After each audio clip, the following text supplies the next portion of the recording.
Një trup e posaçme e forcës së ndërhyrjes së shpejtë dhe repartit Renea ka marrë në ruajtje 24 orë në 24 Ilir Selmanin, një nga të dyshuarit për vrasjen e ish policit Santiago Malco, pas lirimit të tij nga paraburgimi me vendim të gjykatës së apelit të posaçëm. Masat e shtuara të sigurisë janë kërkuar nga struktura e posaçme kundër korrupsionit dhe krimit të organizuar për shkak të dyshimeve se ekziston rreziku një aratisjeje të mundshme.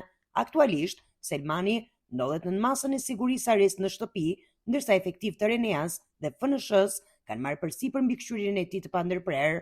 Ilir Selmani u lirua më 19 qershor 2026 pasi apeli i gjykatës së posaçme kundër korrupsionit dhe krimit të organizuar vlerësoi se kishte përfunduar afati maksimal ligjor i paraburgimit gjatë zhvillimit të procesit gjyqësor. Pavarësisht lirimit, ai vijon të jetë nën hetim dhe pret vendimin përfundimtar të gjykatës.